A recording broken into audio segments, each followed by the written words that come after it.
नमस्ते, मी राणीदास recipe channel ब्लॉगमध्ये आपल्या सगळ्यांचं स्वागत। आज बनवणार आहोत आपण पनीर पराठा।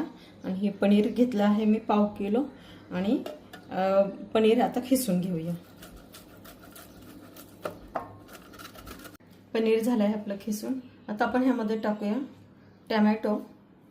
हा पराठा आहे पनीर पराठा, तो माझ्या पद्धतीने करत आहे। कांदा, 2 कांदे घेतले आहेत बारीक चिरून,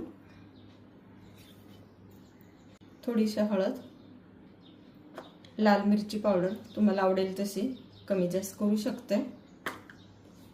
आता टाकूया आपण धना आणि जिरा पावडर, हे एकत्र केले आहे ते टाकूया। थोडेसे टाकूया तीळ, तुमच्या इच्छेनुसार तुम्ही टाकू शकता। आणि हे अद्रक आणि लसूणची पेस्ट व्यवस्थित मिक्स करून घेऊया। आता आपण टाकूया मध्ये कोथिंबीर,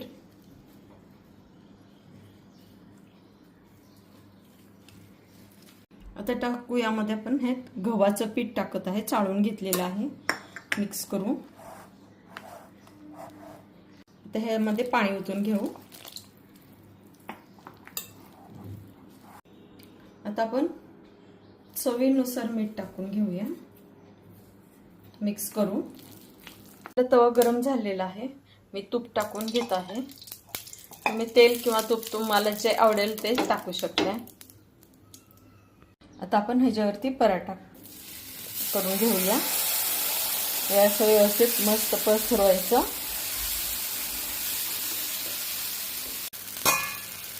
हाच आपण पराठा केला आहे। आता आपण ह्याला झाकून ठेवूया। आपला पराठा झाला आहे का पाहूया। झाला आहे, आपण पलटून घेऊया याला, तर सगळीकडून सोडावं लागेल ह्याला।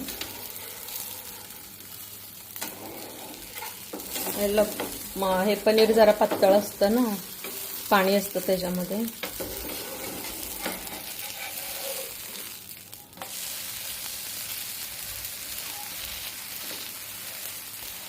आता याला अजून 2 ते 3 मिनिट झाकून ठेवूया। हे झालं आहे पण पनीर पराठा तयार। आता काढून घेऊया। हा झाला आहे आपला पनीर पराठा तयार।